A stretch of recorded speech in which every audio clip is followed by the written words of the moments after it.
Bom dia a todos. Eu sou a Glécia, engenheira da APCP. Hoje a gente tem mais um curso aqui no movimento Todos pela Construção, iniciativa da ABCP, Et Soluções, Senai, SNIC e Construliga. Hoje, para a gente vai falar aqui, é um tema que eu trabalho bastante, então estou muito feliz em poder contar aqui com o nosso colega Paulo Grossi, que é especialista nessa área. Então, o Paulo é consultor técnico da Bloco Brasil, que é a Associação dos Fabricantes de Bloco de Concreto, há 40 anos no mercado de artefatos de concreto, com passagem pelas principais indústrias do país. Na ABCP, foi gerente nacional do projeto de mercado de blocos e pavimentos intertravado na área de especialista. Também possui conhecimento aí na gestão de fábricas. Paulo, muito obrigado aí por aceitar nosso convite. Vamos começar? Vamos, bom dia a todos. Queria agradecer aqui o convite, que realmente vindo poder participar desse projeto, para mim é uma honra estar representando aqui a Bloco Brasil e reforçando, na verdade, essa parceria que a gente tem com todas essas associações.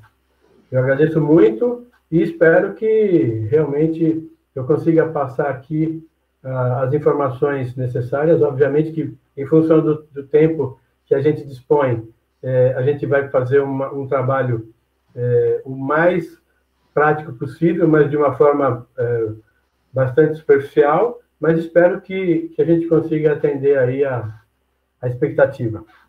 Vamos lá? Vamos lá. Então, esse convite foi feito para que eu conversasse um pouquinho a respeito de execução de pavimento intertravado. Obviamente que esse trabalho é um trabalho que eu acompanho já há algumas décadas e que sempre teve um material bastante restrito, né, com relação a essas práticas. Então, desta vez, né, a gente vai falar um pouquinho baseado, obviamente, na NBR 15953, que vai ser a base da nossa conversa aqui, do nosso curso, tá? Então, a gente vai estar sempre relacionando essas premissas, esses requisitos, essas orientações dentro desta linha que é a NBR 15953. O escopo desse trabalho, obviamente, ele se aplica a uma pavimentação intertravada com peças de concreto, destinado ao tráfego de pedestres e veículos pneumáticos ou áreas de armazenamento de produtos. Basicamente, são essas as utilizações do pavimento. Importante ressaltar que essa norma ela estabelece os requisitos para a execução do pavimento, mas a gente não vai tratar de requisitos de projeto. Nós não vamos tratar da construção das camadas de base, subbase desses pavimentos intertravados. Então, nós vamos focar essa questão dentro da execução desse pavimento, que é o que a gente vai colocar aqui. Antes disso, é bom que a gente relembre alguns termos e definições, que isso tudo vai nos ajudar no entendimento. Então, o pavimento intertravado ele é considerado como um pavimento flexível e ele tem uma estrutura. Então, todo pavimento ele é considerado como uma estrutura. Não se fala o pavimento intertravado como a solução total.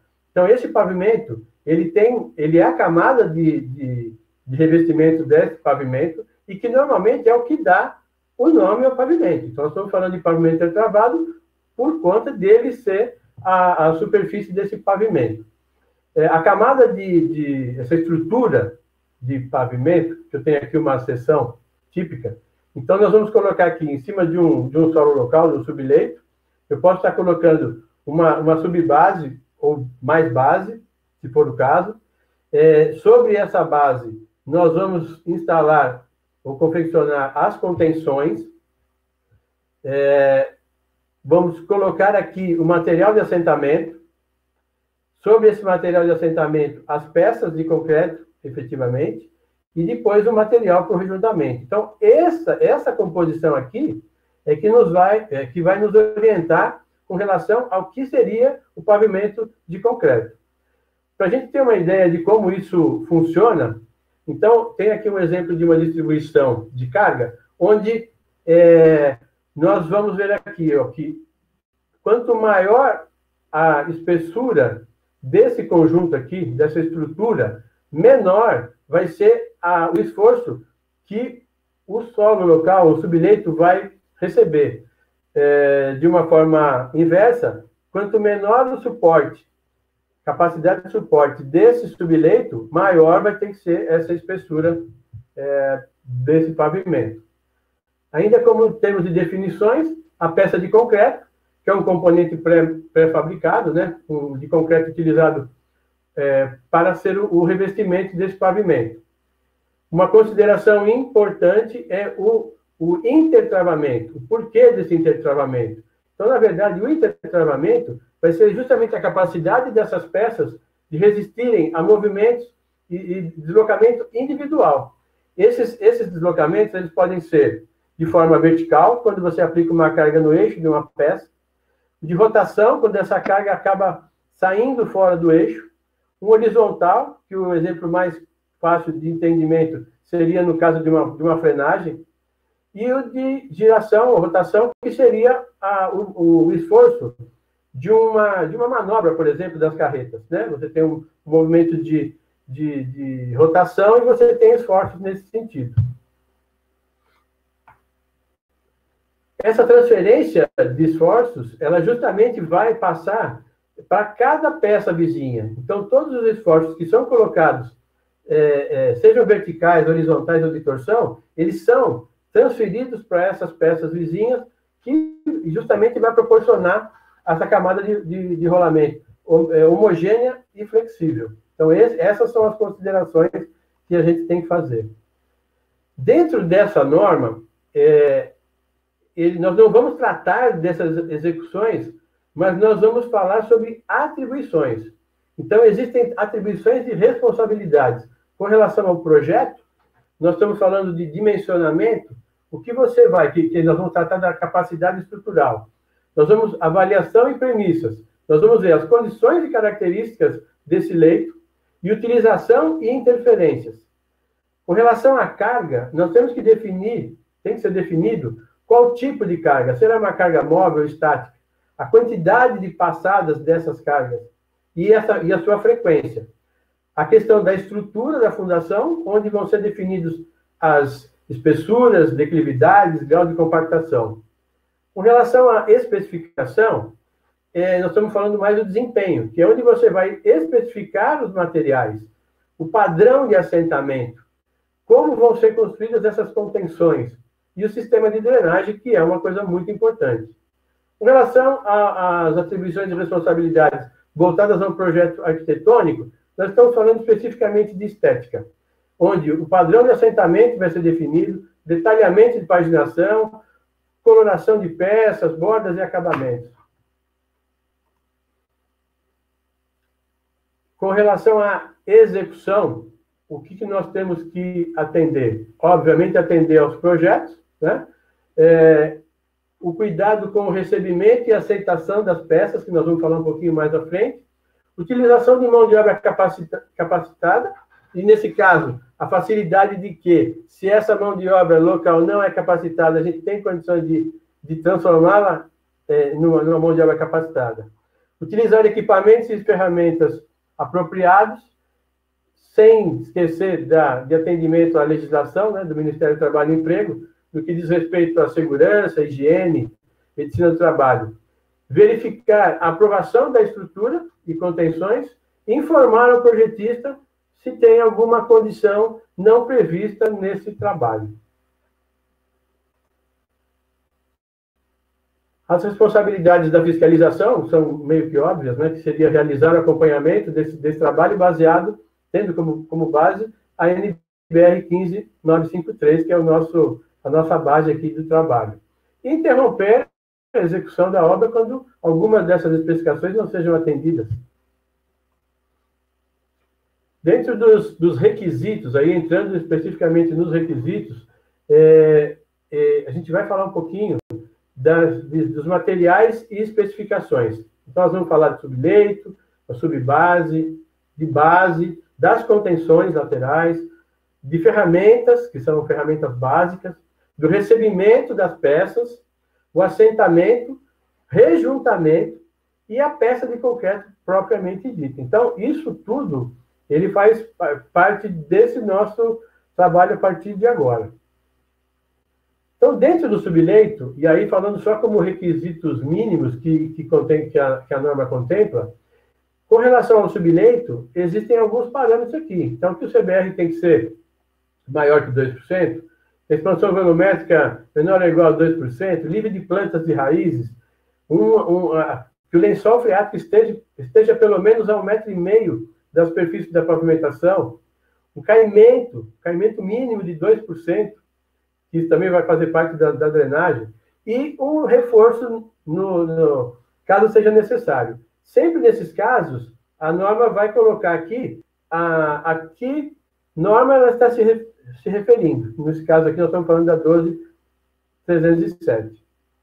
No caso de uma base ou subbase, é a mesma situação. Então, aqui nós temos algumas imagens que vão estar aqui definindo as espessuras, que isso vai estar em projeto, o caimento, que também foi definido em projeto, a forma de execução, mas aí, dependendo do tipo de material que foi definido em projeto, para cada um deles, seja uma brita graduada tratada com cimento, material estabilizado, solo brita, qualquer que seja o material que tenha sido definido em projeto, você tem aqui uma referência da norma a ser acompanhada. Então, essa é a linha de trabalho que a gente tem que manter. Com relação à contenção, a contenção ela é muito importante nesse contexto da pavimentação, principalmente para que a gente possa garantir o intertravamento. Então, não vai existir intertravamento se você não tiver esse material confinado. Ele tem que ter essa contenção, isso é fundamental.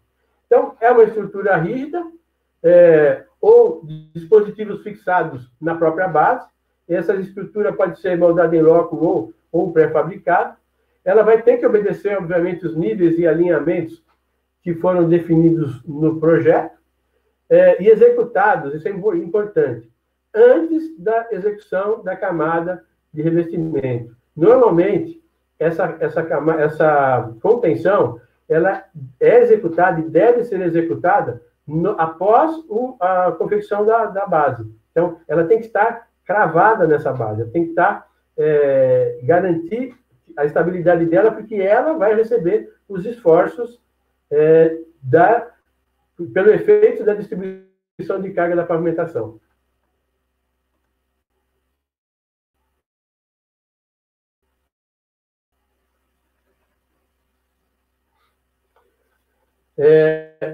Existe aqui o detalhe de vigas de contenção, e nesse caso aqui, o que a gente vai tratar, porque isso não é uma coisa que vai acontecer em todas as obras, mas é importante que a gente mencione.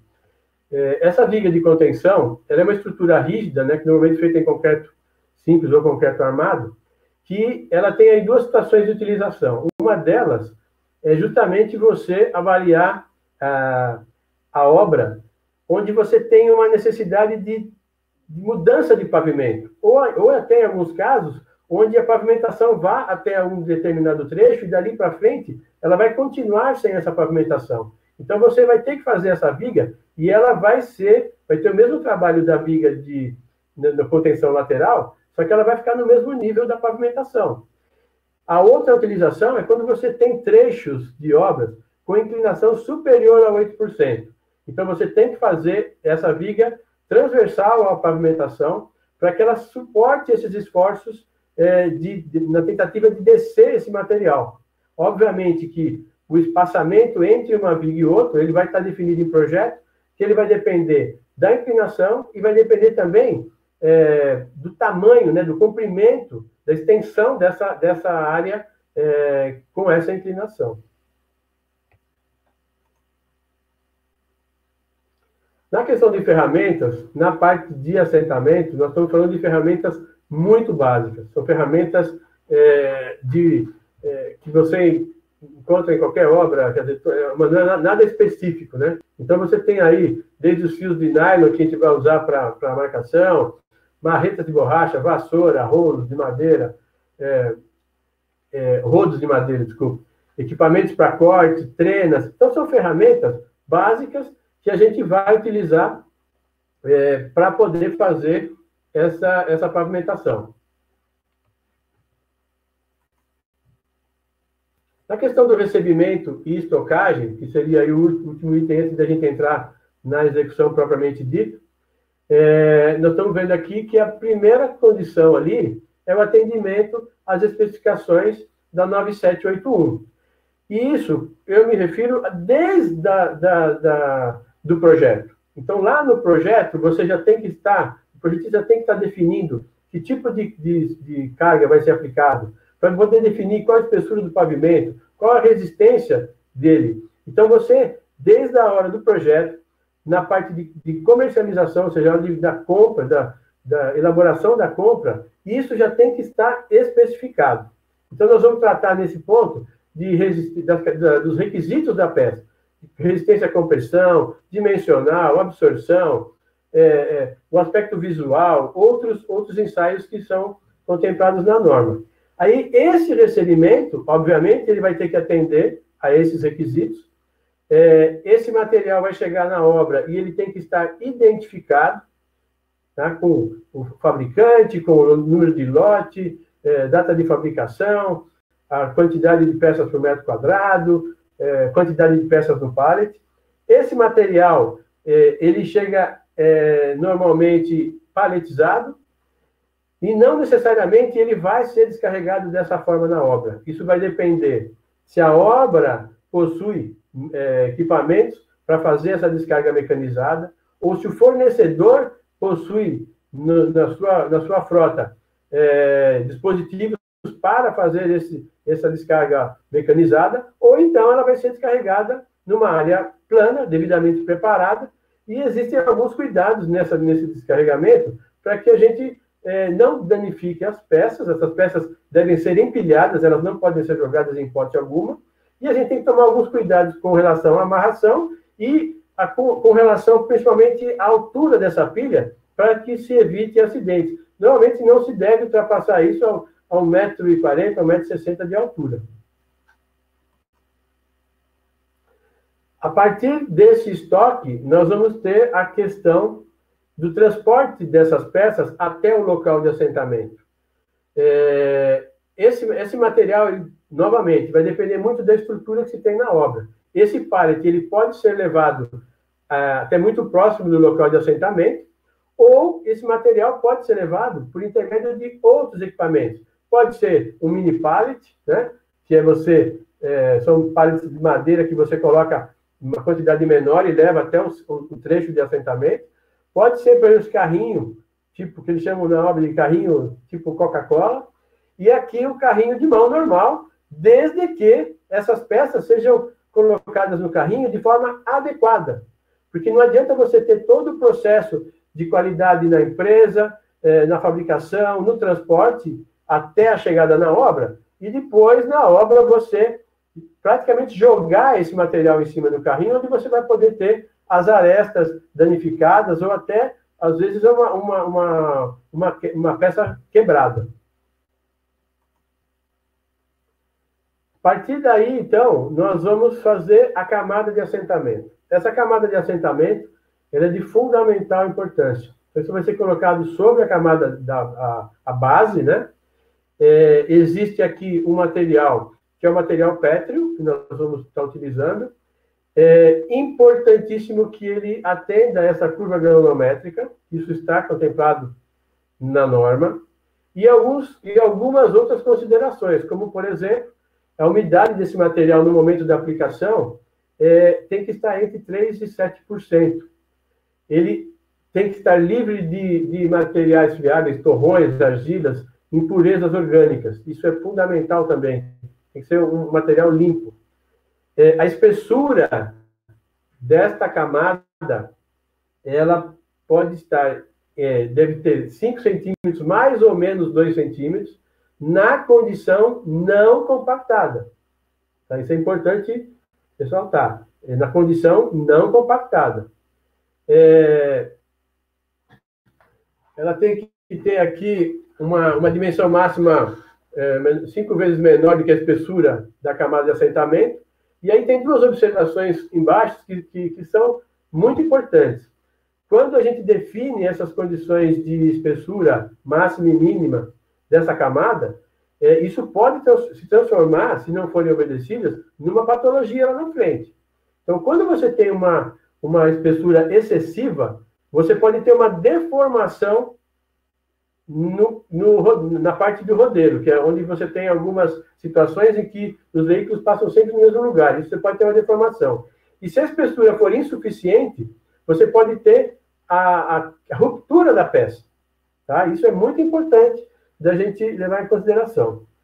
A partir daí, nós vamos fazer o espalhamento desse material, tá? Lembrando, isso é muito importante também, que a gente não deve fazer essa camada de assentamento de forma que ela seja maior do que a quantidade de assentamento que você vai fazer no dia. Não se deve deixar uma camada de assentamento preparada para a jornada do outro dia. Então, todo material que for espalhado e sarrafiado, ele tem que ser usado naquele dia. Tem uma observação aqui que esse sarrafeamento, preferencialmente feito no sentido longitudinal, tá? Para evitar esse vai e vem da régua do sarrafeamento. Tá? Depois dessa areia sarrafiada, desse material pétreo sarrafiado, a gente vai entrar com uma outra parte que é muito importante, que é a marcação para o início do assentamento.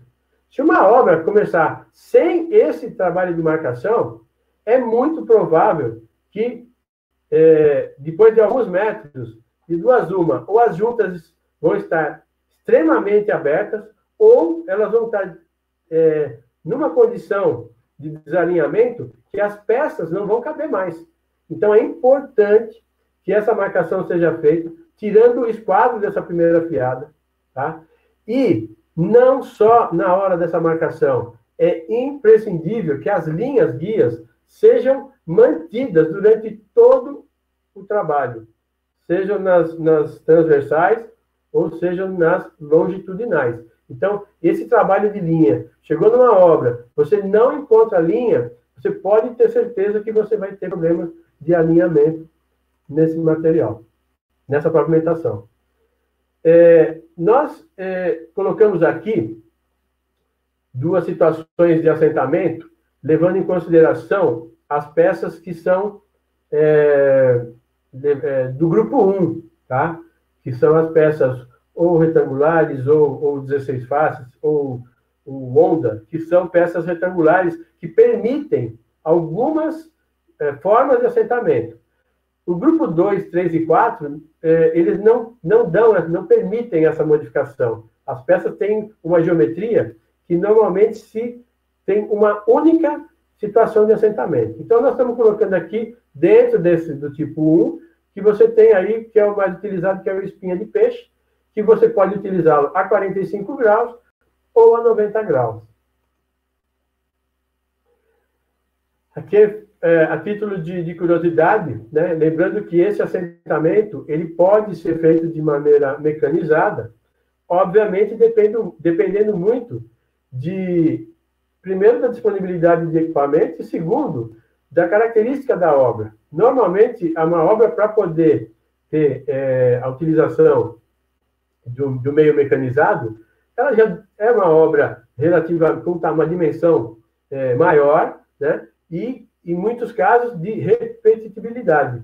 Você não tem como fazer uma obra, no caso desse primeiro que é numa via, normalmente as ruas vão estar mais ou menos na mesma dimensão, então tudo isso tem que ser levado em consideração. Mas indo para o nosso assentamento, que é o normal, né, que seria o manual, então nós temos aqui um exemplo onde a primeira fiada já foi tirada e que o assentamento está sendo executado em cima dessa camada de assentamento que já tinha sido previamente preparada. Então, o principal objetivo aqui, né, é manter a uniformidade dessas juntas. Também colocado na norma que essa junta deve estar entre 2 milímetros a 5 milímetros, no máximo. O que se tem, na maioria das vezes, é essa junta de 3 milímetros, tá? Que já é dada pelo próprio espaçador. Tá?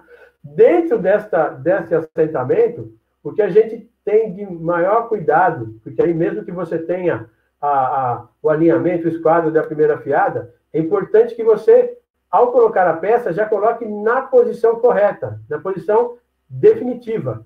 Se você colocar a peça e fizer um arraste da peça, você acaba arrastando parte desse material da camada de assentamento e ele vai impedir que essas peças se juntem. E não se juntando, obviamente, você vai perder o alinhamento dessa pavimentação. Após o assentamento, a gente entra, então, na parte de ajustes e arremates.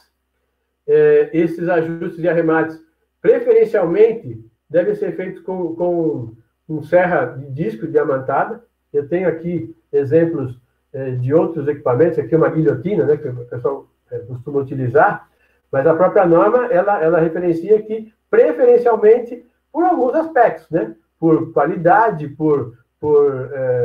pela forma que você tem de acabamento. A guilhotina também dá um bom acabamento, mas dependendo da situação, você não vai ter a mesma situação de um acabamento feito com a serra. Nós temos exemplos aqui, e tem um exemplo aqui que também é muito bom ressaltar, porque existem situações onde você não vai ter o resultado adequado se você fizer o arremate num contorno desse tipo, principalmente por conta de um pescoço que você tem aqui abaixo, que é o que vai fazer a fixação dessa tampa. Então, existem algumas situações em que você vai fazer aqui um contorno em concreto para deixar esse arremate de uma forma regular, numa figura geométrica regular. Depois dos ajustes e arremates executados, então nós vamos proceder para uma outra parte muito importante do processo, que é o rejuntamento. Da mesma maneira que foi colocado na camada de assentamento, existe uma curva granulométrica, obviamente com material mais fino, que vai ser utilizado para fazer o preenchimento das juntas. Então, é imprescindível que esse material também siga essa curva granulométrica definida pela norma. Esse material, ele tem que estar seco no momento da aplicação. Se você não tiver esse material seco no momento da aplicação, você pode ter um falso preenchimento, porque o material, olhando por cima, ele está preenchido, mas por conta da umidade, ele não chegou até o final da espessura da peça. Esse material também tem que estar limpo, né, sem torrões de argila, impurezas orgânicas. E como eu vou fazer para esse material descer nessas juntas? No primeiro momento, esse rejuntamento ele é feito. Eu posso espalhar isso com um rodo, eu posso espalhar isso com uma vassoura, um rodo de madeira, ou posso ter isso também mecanizado. Mas por mais seco que esse material esteja, e por melhor que seja esse trabalho de preenchimento das juntas, nós vamos ter que tomar alguns cuidados, que é o que eu vou falar na próxima tela. Nós vamos fazer, então, a compactação. Essa compactação, ela é feita para fazer a acomodação dessa pavimentação, ou seja, para ela ficar o mais uniforme possível, e com essa vibração, ela faz com que o material do rejuntamento desça nas juntas, tá? Essa compactação, ela deve ser realizada em passadas em todas as direções, imprescindível que exista a sobreposição de passadas. A gente já viu obras onde, para acelerar o processo, essa sobreposição não acontece e você tem sérios problemas de alinhamento na pavimentação. Essa sobreposição entre 15 e 20 centímetros em cada passada. E ela deve ser feita preferencialmente com placas vibratórias. A questão do rolo é muito, muito particular e muito perigoso, tá? Porque você tem, numa placa vibratória, algumas características que vão fazer com que esse trabalho seja igual em qualquer obra. Já não é a mesma situação quando se tem a questão do rolo. Tanto é que a norma, ela coloca que pode ser utilizado, mas desde que você consiga atender a todas as recomendações tratadas anteriormente, tá? A outra recomendação é que, numa situação de você terminar o trabalho, fazer a compactação da área pavimentada até o momento da final da jornada, você nunca deve chegar com essa compactação a menos de 1 metro, 1,5 metros da borda do material que foi assentado. Porque com essa vibração, você pode deslocar todo esse material. Nesse momento, é importante que você faça, junto com a compactação, uma recomposição dessa areia de rejuntamento. Então, a areia de rejuntamento, no momento da compactação, ela vai descer. Então, se esse material, você vai ter que recompor até que esse material fique na altura da pavimentação, da superfície. Então, você vai repetir a compactação até que essa junta fique totalmente preenchida. Lembrando que nesta compactação, parte da areia de assentamento, parte do material da camada de assentamento, ela vai preencher as juntas de baixo para cima. Tá? Isso é uma situação que realmente acontece. Após essa compactação, a gente vai entrar, já indo para finalmente aqui, né? Nós vamos fazer esta inspeção final, que aqui já é o primeiro item, né? Verificar se todas as juntas estão devidamente preenchidas, se a superfície está regular. É sempre importante deixar entre 3 e 6 milímetros essa cota da pavimentação acima das caixas de visita, tá? Para evitar que isso fique abaixo dela e você tenha a parada de água ali. E a questão do nivelamento, né? A superfície desse pavimento, ela não pode apresentar mais do que 10 milímetros, considerando uma régua de 3 metros, que você vai colocar sobre a pavimentação. Então, no meio dessa régua, esse desnível não pode ultrapassar a 10 milímetros, sob pena da pavimentação não ser aceita. Nessa última inspeção, o que você vai fazer é que pode acontecer que no evento da compactação, alguma peça possa ter quebrado. Então, é o momento também de você fazer a retirada dessa peça, reassentar, preencher novamente as juntas de areia para poder fazer a entrega desta pavimentação. Dentro disso, e após essas recomendações, é o que a gente vai fazer a entrega, a liberação ao tráfego. Lembrando que, dentre as características do pavimento intertravado, é uma liberação que pode ser imediata. Então, seja uma obra totalmente concluída, ou seja, um trecho de obra que foi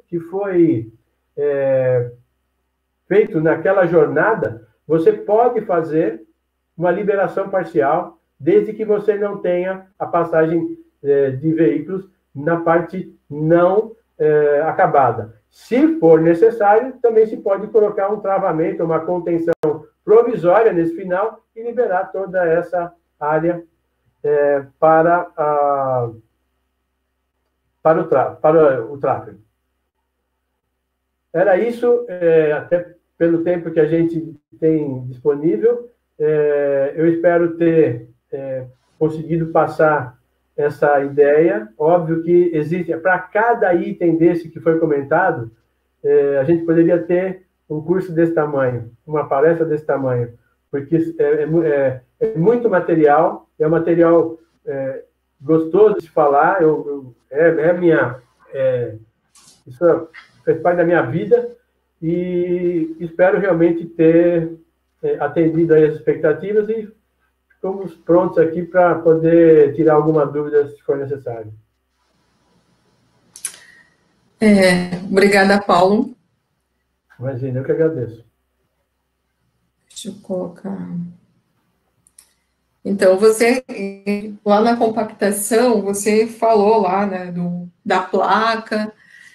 A gente tem visto, assim, o uso do intertravado ganhando escala, assim, em avenidas, em obras maiores, e está sendo comum o uso do rolo, né, do rolo vibratório. Então, quais são os principais cuidados que a gente deve tomar quando a gente vai usar esse tipo de equipamento na execução? Veja bem, eu vou até, falando nesse assunto, a questão da placa vibratória, quando eu coloquei que preferencialmente é utilizada a placa vibratória, porque existem características, existem alguns modelos entre placas, mas como ela tem uma movimentação que depende da aceleração do seu motor, existe um limite. Então, você consegue fazer por mais rápido que se queira fazer, você tem uma limitação do próprio equipamento. Isso faz com que o trabalho seja feito de forma mais adequada, com um critério melhor. Você consegue acompanhar, como eu disse, a cada passada dentro daquela velocidade que é o limite da própria placa. Quando a norma ela não proíbe a utilização de um rolo compressor, mas ela coloca, que é importante, que se for utilizar esse rolo, que ele tem que atender as especificações que ela colocou nesse trabalho de compactação. E é esse que é o grande problema, porque o que se costuma fazer, em muitos casos, é que ao invés de se fazer uma alocação de uma placa, que nem, por exemplo, uma prefeitura, ela pode não ter isso como uma ferramenta comum, mas ela vai usar um rolo que tem aquele rolo que ela usou para fazer a compactação da sua subbase ou da sua base, que foi especificado para aquele trabalho. Então, você acaba fazendo um trabalho de compactação inadequado, que pode ocasionar um desnivelamento da pavimentação. Ele, na grande maioria das vezes, pode interferir na contenção, porque ele pode bater nessa contenção. Ele pode danificar as peças, porque aí você tem uma outra questão, que é a velocidade que é aplicada, e principalmente nas mudanças de direção, você tem o próprio cilindro fazendo uma fricção em cima dessa pavimentação que pode ser inadequada. Então, não é que não pode, mas assim, tem que estar especificado qual o tipo de rolo que vai estar no projeto. Isso aí vai ter que estar lá, porque senão é muito aberta. Você tem uma dezena de características de rolo, de tipos de rolo. Então, preferencialmente, é o que a norma diz, a utilização de placas vibratórias. Obrigada.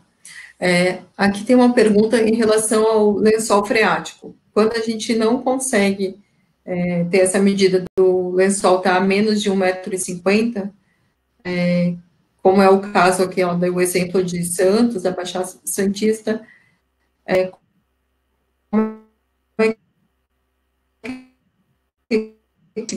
a 50 centímetros.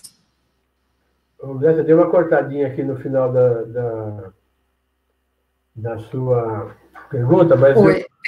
Em relação ao freático, quando eu não consigo que o lençol esteja a 1,50 m no mínimo, né? Qual é a recomendação? Aí nesses casos, veja só, nós vamos entrar em uma outra linha, que é a questão de projeto. Então, quando a gente está falando aqui da execução do piso intertravado, que, aliás, serviria para outros tipos de pavimento, quando você tem uma situação onde o lençol está acima desses... Não tem 1,5 m da pavimentação para baixo, aí você vai depender de um projeto, seja ele de drenagem, tá? Ou seja um projeto onde você vai pegar esta água e você vai impedir que essa água chegue na sua base. Ou seja, você vai ter que conduzir essa água lateralmente, sendo conduzida para um sistema de drenagem que não permita que esta água vá danificar a estrutura do pavimento. Só que isso aí nós vamos entrar na parte específica de projetos, tá? Mas como linha é isso, não que você não possa fazer, mas você vai ter alguns cuidados, seja o de conter essa água, né? Não permitir que essa água chegue até a sua pavimentação. Aqui está em relação, tem uma pergunta em relação.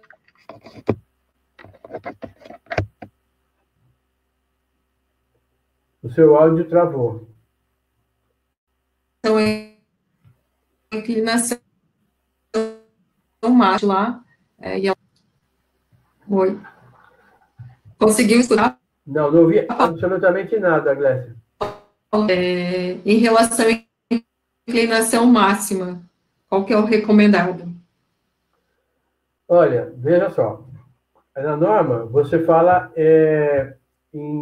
a partir de 8%, você já tem a necessidade de se instalar, né, de confeccionar as vigas de contenção.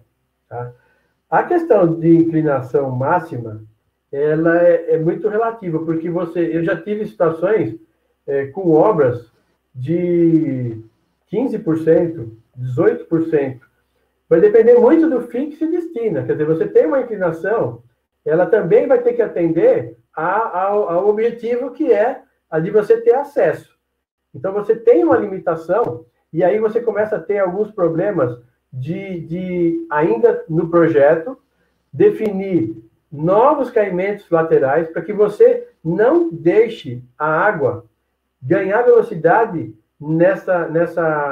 vamos colocar, nesse plano inclinado. Então, você tem que ter uma inclinação um pouco maior, de forma que essas águas corram numa componente, né, de longitudinal e transversal, levando essa água para as bordas, e nesses casos, também falando em projeto, é recomendado que, além de você ter a sua contenção, que você tenha, além da guia, por exemplo, que você tenha um sistema de sarjetas para conduzir essa água, porque ela vai descer com uma velocidade muito grande e ela pode carregar a areia do rejuntamento. Então, nessas situações, tudo tem que ser levado em consideração no projeto para que você retire essa água da superfície da pavimentação o quanto antes, de forma que ela não pegue, não ganhe velocidade e não vá percorrer toda a pavimentação até o final.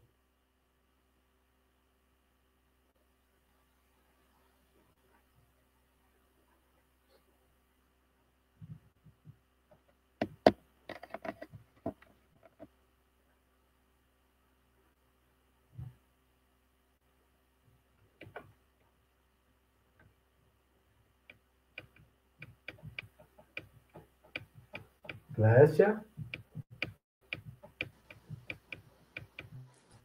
Oi, Paulo, caiu a conexão aqui. Tudo bem. Voltei. Só que eu perdi todas as perguntas agora. Pessoal, caiu a conexão aqui. As últimas perguntas eu não estou vendo no chat. Então, se alguém puder colocar lá de novo, eu agradeço. Em relação a... Assim, a gente vê muito que o intertravado é utilizado em relação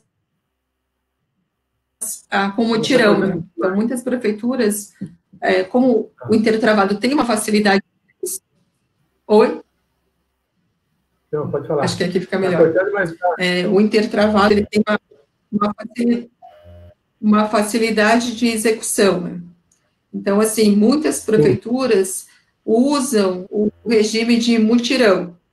Então, que recomendações que a gente tem que orientar, quais são os cuidados tanto nessa capacitação, nessa execução, e também em relação à fabricação, né? Então, é melhor fabricar, é melhor contratar um fabricante, como o que você orienta nesse processo de mutirão?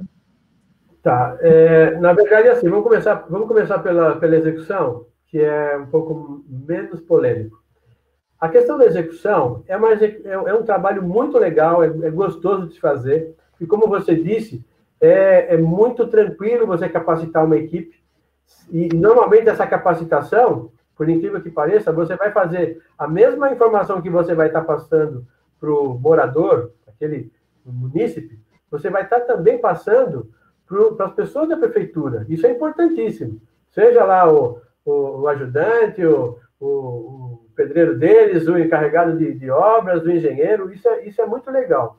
E essa parte é um pouquinho mais, menos pesada do que a gente, da forma que a gente fala, a gente tem que apertar a tecla SAP, então é gostoso você passar isso, porque você vai fazer esse trabalho muito pouco num salão, num salão de festa lá da prefeitura, da igreja, não importa, e depois você vai para o campo.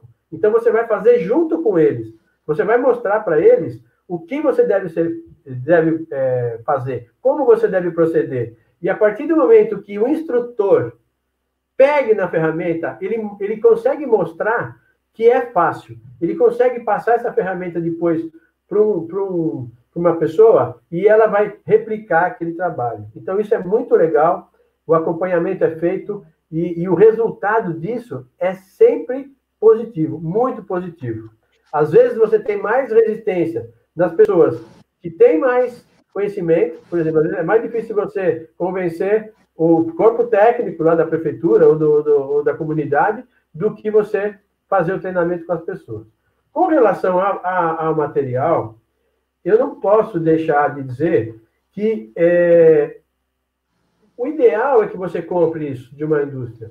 E o ideal é que essa indústria atenda à norma. Se existe uma norma para fabricação, se existem requisitos, que é a 9781, para a fabricação de uma peça de concreto para pavimentação, isso tem que ser seguido, isso é lei. Independente de ser a prefeitura ou coisa parecida. Preferencialmente, não se produzir isso em canteiro. Tá? Preferencialmente, não se produzir isso em canteiro. Mas se isso não tiver alternativa, o que tem que acontecer é que todos os requisitos deverão ser implantados nessa produção. Tá? Isso não é recomendado, mas assim, se não tem jeito, o mesmo acompanhamento que você faz de capacitação para a execução, você vai ter que ter e cobrar disso daí. Uma prefeitura não pode simplesmente produzir o material e não atender a norma. Então, o ideal é que você tenha esse material tenha sido adquirido de uma empresa e que essa empresa também tenha a responsabilidade de atendimento à norma. A outra pergunta sobre a execução mecanizada. Como é que você enxerga isso? É uma compactação não fica prejudicada? Acho que ele está se referindo aqui sobre a aplicação mesmo das peças mecanizadas.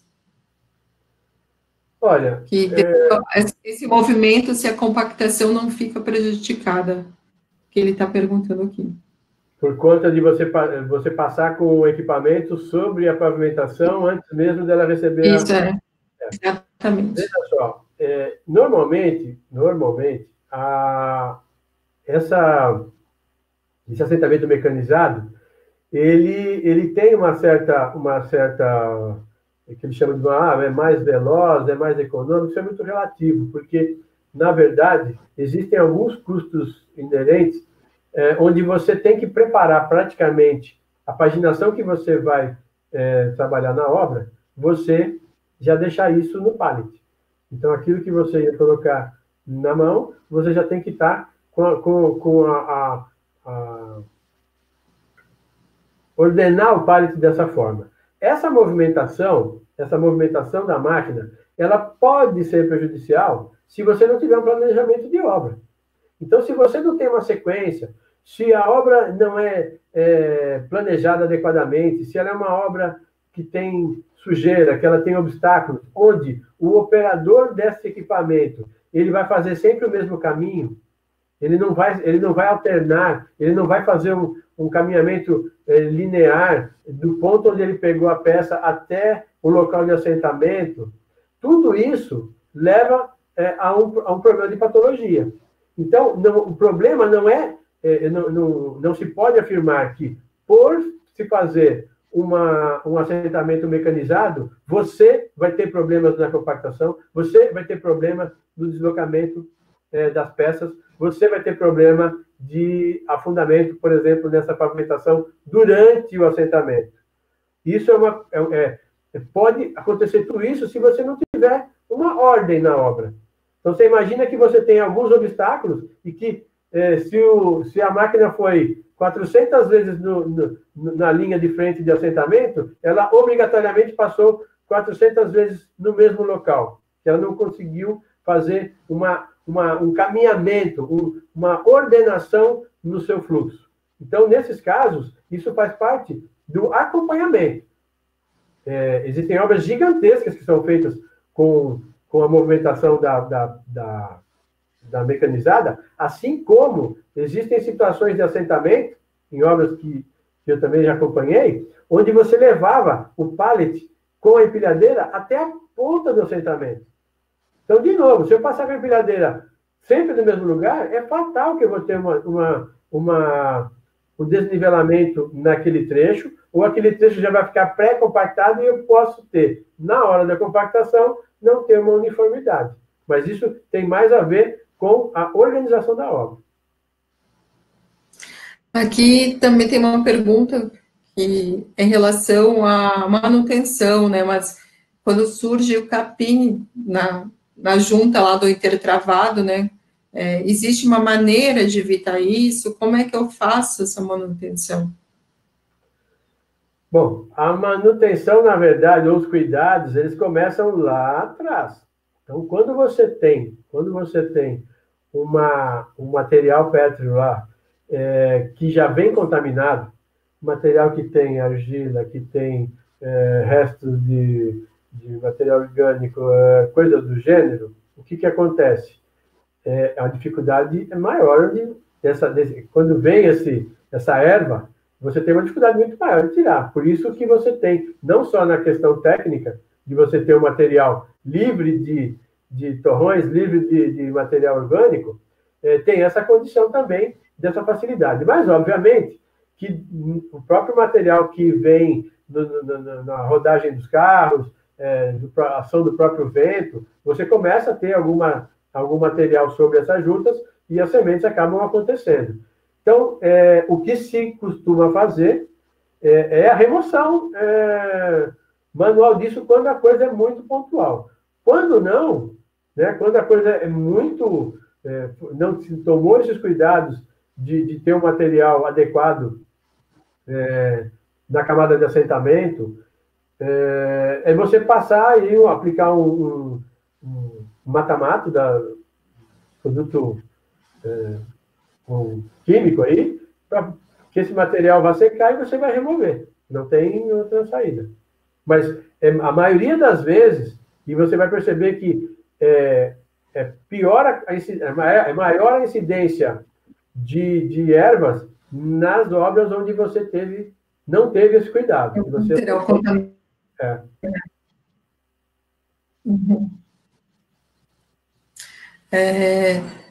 O pessoal está pedindo aqui para te repetir de novo da norma.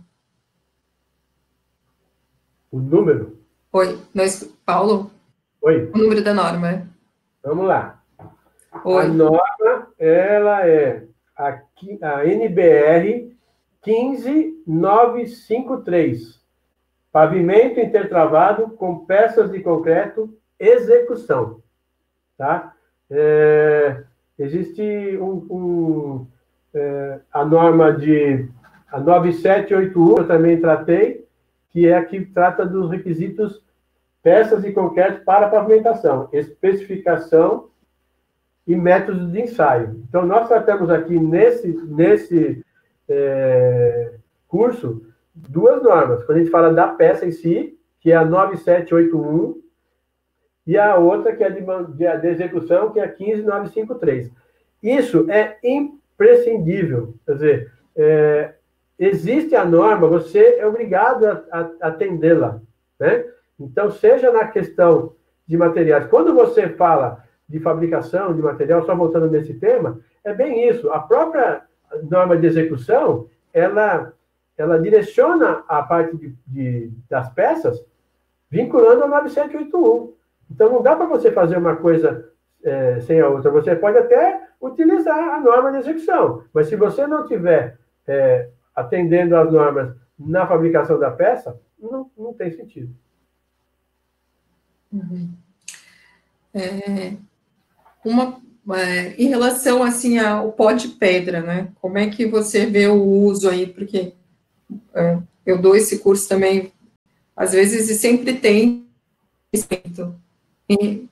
eu não tenho areia disponível na minha região, eu posso utilizar um pó de pedra? Veja só, é muito comum você ver obras sendo executadas com pó de pedra. A questão, voltando ao atendimento à norma, se você pegar a norma de execução, ela fala material pétreo, tá? Então, dentro dessa linha, se você conseguir, atendendo às curvas granulométricas e às outras características de estar seco, de não estar contaminado, você pode utilizar o pó de pedra.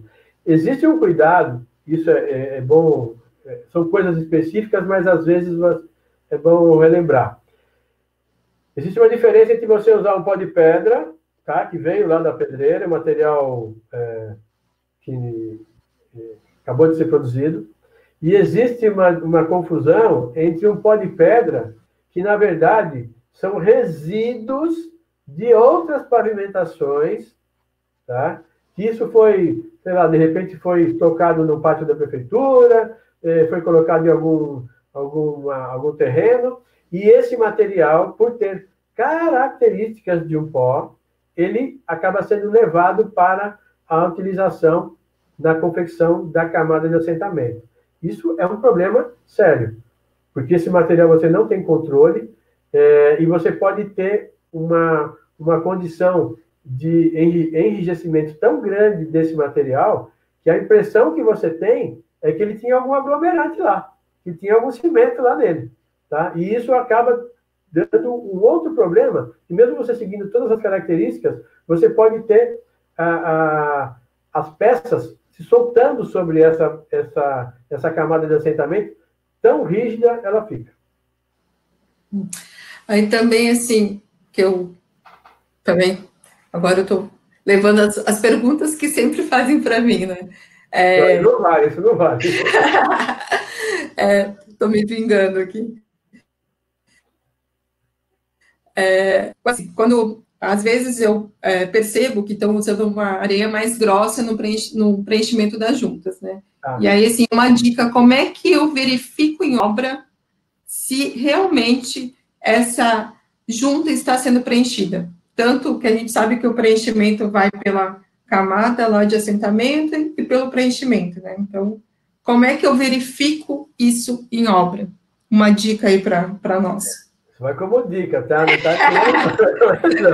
Mas assim, é muito tranquilo de ver. Primeiro ponto é assim, quando você tem o espalhamento dessa areia, você já percebe que ela está inadequada sem ter um conjunto de peneiras lá para saber que ela vai passar ou que ela não vai passar, é que você vai perceber que você vai ver muito seixo travado entre as arestas do bloco. No final do chanfro ali, você vai ver um monte de pedrinha, parece uns diamantes ali. Isso já é o primeiro sinal. Mas como o cara é esperto, ele vai varrer rapidamente, ele vai tirar esse excesso, vai jogar um pouco mais. Então você vai perceber que essa própria movimentação de joga o material, faz de conta que saturou, tira o grosso, joga outro, que essa areia está fora da especificação. O segundo é que você vai perceber o seguinte: quando você chegar perto de uma área dessa, se você, ou batendo a sola da sua botina ou batendo com um cabo da própria vassoura, você vai perceber que aquela junta está com falso preenchimento. Porque, por acaso, alguns grãos que coincidiam lá com a espessura da junta, elas cravam ali, elas como se formam um tamponamento, e quando você bate, ela vai descer. Então, existe um falso preenchimento. E aí, o derradeiro é na primeira passada. Porque se você fez o rejuntamento, você varreu, tirou, fez o espalhamento lá desse material. Quando você faz a primeira passada de placa, você vai perceber uma quantidade de seixo esmagado considerável em cima da superfície das peças, e você vai ver que a junta chega a baixar mais de 50%, ou seja, um piso de 6 centímetros, você vai olhar, ele só está com 3 centímetros de junta preenchida. Então, isso é uma coisa muito imediata, mas é visual, são dicas realmente. E que, na verdade, às vezes a pessoa não compra uma areia mais fina para economizar, e ela vai ter uma mão de obra muito maior, ela vai ter muito, e o resultado pode comprometer. Paulo, a gente estourou aqui nosso tempo já. Muito obrigada pela participação. Eu que agradeço. A gente vai ter outro curso com o Paulo em 2 semanas, então a gente hoje falou sobre execução, né? A gente vai ter um próximo curso. Tinha algumas perguntas aqui em relação à especificação, então a gente vai ter um curso só sobre especificação. Obrigado por ter travado. Então, tem filme, tem manual de calçadas, tem alguns materiais lá que a BCP desenvolveu nesse tema. Então, eu vou até digitar aqui o site para vocês. No site da Bloco Brasil também tem algumas dicas. Bastante.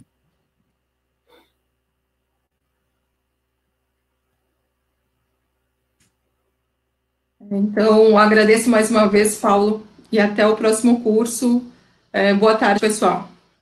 Boa tarde, muito obrigado pela oportunidade.